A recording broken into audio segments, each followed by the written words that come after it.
Budeme moc Já jdu moc rychle zbytečně.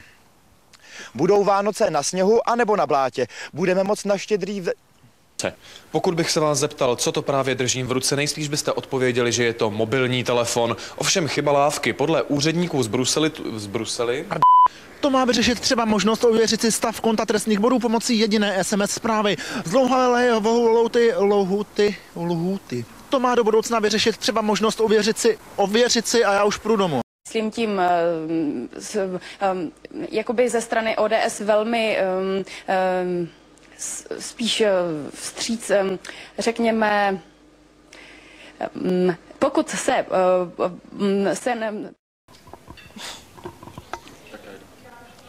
Dnes jsem do rezidence pro seniory přijel i insolvenční správce. S námi se ale bavit nechtěl. Jsem to prskla. Těch uzavřených stanic. Co dodat závěrem, snad jen to, že pokud opravdu dorazíte do hlavního města koledovat, vyšupat holky, jak chcete, a budete je mít na trase muzeum IP Pavlova, Vyšehrad a Pražského povstání, tak mějte na paměti, že tady nedáte ani ránu. Hezký podvečer. Čeští tenisté vyhráli předchozí 2 ročníky Davis Cupu a dnes zahájili jízdu za 3. vítězstvím v řadě.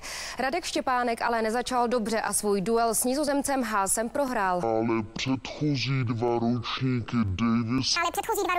Mnohem více výjezdů ale očekávají záchranáři na Silvestra. Počítají nejenom s popáleninami a požáry od požáru a požáry a od požáru.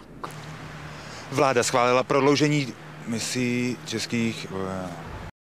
A obchodníci toho využili naplno, zatímco na Štědrý den bylo otevřeno až... Pardon.